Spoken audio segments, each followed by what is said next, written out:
Hello, so welcome back. So we are now in week 2, and as I promised to you that I'll be trying to make few videos kind of giving the overview of what is going to be covered in the class. So these videos are not replacing the class, it is just kind of giving you a snapshot of the what will be discussed, so that you are well prepared before coming to the class. Again, this is I encourage you to watch these videos before the class, so that we can have a good discussion during our regular class hours. Okay, so we will talking about these environmental problems and the causes to environmental problems and evolution of sustainability concepts and all that. So in this video, the focus is on how this sustainability concept evolved, like what happened, what is the historical things behind in the sustainability concept, which we kind of talk about today. We did talk about a little bit of that in the previous videos as well. So there were series of events that happened. So we call it an environmental movement. So there is a series of events that ignited the environmental movement. So we'll talk about some of these, just a snapshot of that, and I have tried to give you the link here. You will be provided with these slides, so in the class. So you will have you can go and look at these links by yourself as well. So I am it's a the one of the initial ones is your 1948 Donera smog. So in 1948, so it is 1 year right after our independence. So here we'll talk about, in this video we are talking about the journey from environmental protection to the goal of sustainability as we know of today. So this is smog. We are, those of you who live in Delhi area or in other big metropolitan cities as well, you are familiar with what is a smog. What is a smog? A smog is actually a combination of a smoke plus fog, isn't it? So that's what we call it, a smog. So this smog, as you can see in this picture over here, 1948, that's why you have this black and white pictures. So it's that blanketed the small town of Donera, which was in Pennsylvania in October 1948, caused at least 21 deaths and ultimately resulted in the passage of the early version of Clean Air Act in 1973. So you will see in this in subsequent slides as well, there are several incidents, unfortunate incidents and accidents that has happened, that has kind of led to development of many rules and regulations around the world. So if you want to read more about that, if you go to Smithsonian Magazine, which is it talks about the deadly Donera smog 1948, and it kind of talks about unforgettable environmental lessons associated with that. Then another big thing that which is available is your this book on Silent Spring by Rachel Carson. And if you come to when you will come to Kharagpur, when you come to Kharagpur in the campus, if you come to my office, I do have a copy of this book, and it's only a few hundred rupees. It's available on Amazon or any website, so you can buy those or from a bookstore, a local bookstore as well. You may be able to find it there too. So this Silent Spring, this book, it's in 1962. There was a marine biologist, Rachel Carson, and if you Google her, you will find a lot of detail. She published this book, Silent Spring. This calling attention to the threat of toxic chemicals, especially pesticides, to the people and the environment. And Carson, as she is widely credited with banning of DDT. DDT is banned in many developing countries right now. So it's and it was banned in many countries in mid 70s. So, but it's still, say for example, in US, the DDT is banned, but they do produce DDT and sell it to other countries, for example, in South America, and then they import fruits and vegetables from South America, and then when they get these fruits and vegetables from South America, they get a little bit of DDT back. So free of cost. So it's so that's, and it still shows up. Say there, you will see some research done from different universities in US, where you find the DDT is highly persistent. It does not go away. It does not degrade very easily. It's a highly persistent environmental contaminant. So that's the reason why, and we had several negative effects of DDT. So it's calling the attention to threat of toxic chemical, especially pesticides, to the people and the environment. So the Silent Spring, you should, if you get a chance, you should read it. These are some of the must read book, especially those of you who are interested in the environmental movement, of environmental history actually. And some of you might be quite like people, for example, I'm always interested in historical background of any issue, so that helps us to understand it better. So Silent Spring ignited the environmental movement. This again, it's a must read. The New York Times had a article on that, how it they went about it. So if you get a chance, read this book. So again, the Donera smog, this book on silent on book by Rachel Carson. Then we had river fire. This is Cuyahoga River Fire, helped 1969. They spurred the avalanche of water pollution control activities, resulting in the Clean Water Act and the creation of federal environmental protection agencies in US EPA in between 1970 and 1972.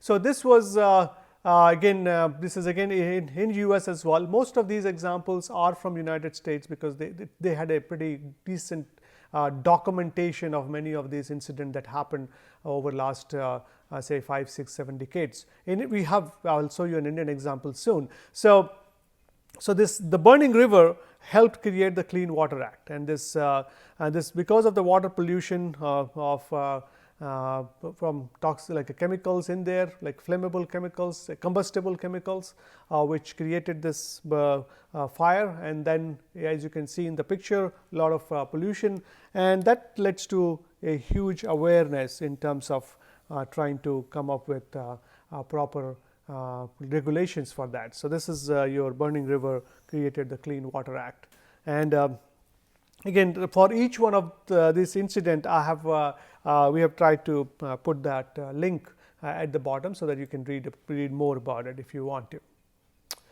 Then you heard about US EPA, which is the United States Environmental Protection Agencies.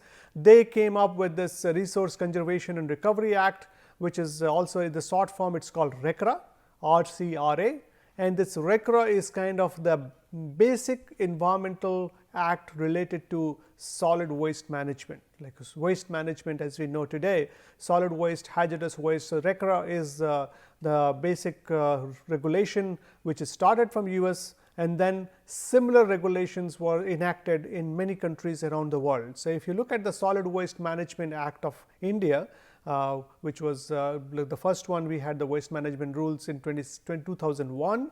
Then we had this revision in 2016, and then some amendment in 2018. So those, if you look at that and look at RCRA, there are kind of like a lot of similar concepts, because again we are working with waste. So we're working on trying to look at how the waste is generated, how to dispose it, what should be the transport requirement, what should be the treatment requirement. If you have to store the waste, especially hazardous waste, what should be the protocol for doing that, and all so forth and so on and so forth.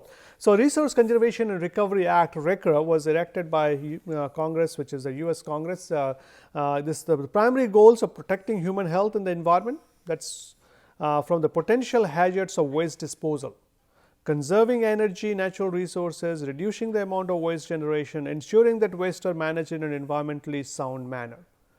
So that was kind of the goal of this Resource Conservation and Recovery Act. So this is again this is kind of the backbone, you can say, the more basic document which was taken up.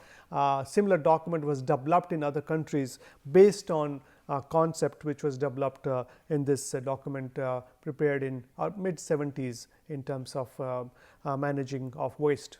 Now, what are the incident which led to create a lot of awareness about waste, especially in North America, and then subsequently in other parts of the world, is this Love Canal tragedy. Love Canal, again, I would encourage you to look up and read about it. And see, we cannot cover everything in the class, and this, as I said earlier, the video is also like a summarized version in the class, in the 2-hour lectures every week that we have. We'll talk about these in more detail, but I also encourage you to go and look at on the internet and look at some of the details about these different issues if you are interested in environmental aspects. So this Love Canal tragedy, it is one of the most famous and important examples of groundwater pollution in the US. Is this Love Canal tragedy, which is near Niagara Falls in New York State, and it's in the border of US and Canada. So I have driven by Love Canal a few times. When you saw in my when I gave my intro that I have lived in US, Canada for quite some time. So I have driven past the border many times actually. So whenever you pass through the Niagara Fall border, you will pass through this Love Canal place. And a whole incident, as you see the picture over here, what happened is, like, it's in this particular place there was a chemical company, and that chemical company was operating after the Second World War. There was no RCRA until 1970s, mid 70s. So this hazardous waste which was produced at this industry, they didn't knew how to manage it. So it's not that it was done on purpose. It just because there was no regulations out there, they were not aware of how to manage it. So what typically people do, they just try to bury it, isn't it? They try to hide things. So they put it underground and buried it and put a layer of soil and other things on top of it. And then this company went bankrupt, the industry closed. That piece of land got sold for development. They made some houses, they developed an area over there, and then they also had a in North American language they call it development of a subdivision. So that's where basically houses will be developed and elementary school will be built, because there is a practice that for elementary school, for the kids' school, they should not they should not have to travel more than 2 kilometers in most part. That's what they try to follow. So they also made a school, and when people started, and as you know that in North America, especially in US, Canada, that in the northern part of US and in Canada, there is a concept of basement for certain regions, and then they started seeing this chemical seeping into the basement. They started seeing chemicals in their backyard. While the dog was trying to, dog has a tendency to dig through the soil. They started finding some of the chemicals over there. So these chemicals started leaking out from those storage drums which you see in the picture behind me, and those drums cannot hold that chemical forever, isn't it? It's at some point of time they will start some leaking. There will be some reactions also happening between the drum surface and the chemicals. So that kind of led to leakage and creating a lot of problem. And this becomes a huge issue, and so that led to 1980s Congress passed the Comprehensive Environmental Response Compensation Liability Act, which is known as CERCLA, better known as Superfund Act. Because those sites were called Superfund sites. Love Canal became the first entry on the list of this Superfund site, which needs to be managed. Again, we'll talk about this in more detail as well. So 83 US EPA and US National Academy of Sciences, they released report. They build up the carbon dioxide and other greenhouse gases in the Earth atmosphere. They will likely lead to global warming. So 83, I think that's we are talking about that Ronald Reagan, and here in India, Indira Gandhi was the chief minister, and prime minister, and Ronald Reagan was the US president. During that time period, the climate change, greenhouse gas, we will spend an entire week talking about climate change later on in this course. So this and that's started coming into focus. There was a lot of greenhouse warming becomes a factor in mainstream politics for the first time. So this is we started in mid 80s. We started talking about this greenhouse gas, climate change, global warming, and all that. Data on CO2 and global warming, again, we'll be talking about in the later lectures, as I mentioned. So 84, this is one of this stuff which is more prominent. This is one of the unfortunate accident which has happened in Indian history in environmental with related to environment, is that Bhopal gas tragedy. This around 10,000 people were killed and many more injured when Union Carbide's pesticide plants in Bhopal, India, they leaked 40 tons of methyl isocyanide gas. It went into the air and sent a clouds of poison into the surrounding city of 1 million. So, and that created a lot of problem. We still don't know for sure whether it was a sabotage or whether it was a maintenance problem or somehow something went wrong. It's still, there are different theories out there, but we do know that this big disaster happened. Many people got affected, many people died, and many people are still facing the problem of that Bhopal gas tragedy, because it has long term impact in terms of birth defects and all those. Those of you who are living close to Bhopal, you may be, or who are from Bhopal, if you are from Bhopal in this class, you might have seen this site. I have not seen the site. It's still, as I know, this is still under lock and key, and you cannot really go there. And you may have heard about stories if you have ties in Bhopal. You must have heard about stories associated with this gas tragedy. So this was one of the biggest environmental disaster we had in our recent times. 87, we had this Montreal Protocol, which was the World Commission on Environment and Development published our common future, this Brundtland report. Remember, we talked about Brundtland the other day in other video, that that Brundtland Commission gave the definition of sustainable development, which is so the mission of this Brundtland Commission was to unite countries to pursue sustainable development together, because see, it's not one person's job or one country's job. The whole entire different countries have to come together and work on it. See, Mother Nature does not differentiate between the country boundaries or the continent boundaries. We have made, this is Asia, this is America, this is North America, South Africa, Africa. Mother Earth does not. For Mother Earth, we all are the same, and we all belong to this planet. There is no country X, country Y, country Z. Water flows from one country to another, air blows from one country to another. So all these pollutions keeps traveling across the countries as well. So it's so that's the reason that all the countries have to come together and work on it. So if you don't come together and work on it as a team to solve these environmental issues, the big environmental issues, the global environmental issues, that we will not be able to succeed. So, and that's the reason why this Brundtland Commission was put forward. The Montreal Protocol came. Then 1992, which was your Convention on Climate Change, sets that non-binding carbon dioxide reduction goals. People started talking about reducing the CO2 emissions. Why CO2? CO2 is a greenhouse gas, and that it creates like a global warming. Global warming creates which we will talk about that in more detail later as well. But global warming does that the climate change, increase in temperature, more hotter summer, more cooler winter, all these has negative impact. It impacts our water security, and it impacts our farm productivity. So to take care of, and at the same time we are having increase in population too. So we have to take care of a bigger population. So all these things together, this Convention of Climate Change, they started talking about, let's reduce CO2 emissions if as much as possible. So there was goal for non-binding CO2 reduction goals for industrial countries to 1990 levels. So they want to, let's bring it down to 1990 levels by the year 2000. Then there was a UN conference on environment and development in Rio de Janeiro, Brazil. So you always hear about the Rio summit. That's what it was all about. Then 1995, IPCC released a report concluding that the balance of evidence suggests that there is a discernible human influence on global climate. There is a lot of debate. Those of you who follow news and articles, and I know that many of you were so busy last 4 years just preparing for JEE, you probably had little chance even to play.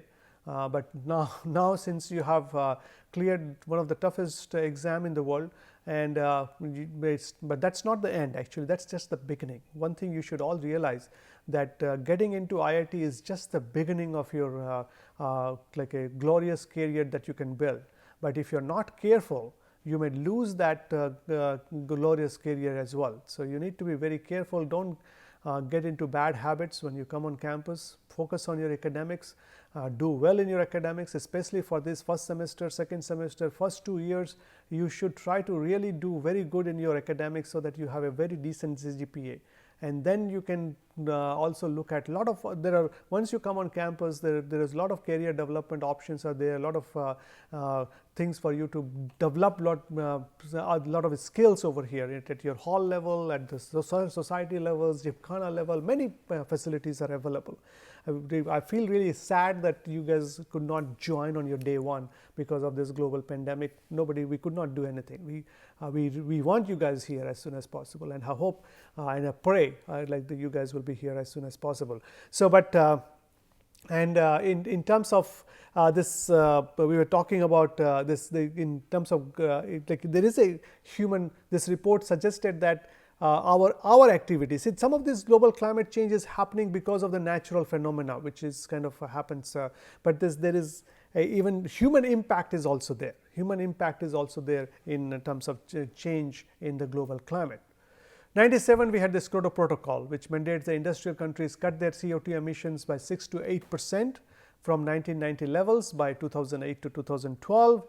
Then we started having this Millennium Development Goals that by 2050 we will try to achieve these goals in terms of eradicate extreme poverty, achieve universal primary education, promote gender equality, reduce child mortality, improve material health, combat HIV, AIDS, malaria and other disease, ensure environmental sustainability and global partnership, try to come together and do the partnership. And now if you have similar development goals, we will probably talk about this COVID issue as well. So, let us stop here. So, we have talked about in this video, let us stop here and we will start from this again in the next like a video segment. So, we have looked into what happened over last say since 4 or 5 decades in terms of environmental issues, how these environmental issues have evolved, and in the next video kind of talk about so where we are today, what all these different protocols and development that we did, where we stand today and how much more we need to do. So, thank you and see you in the next video.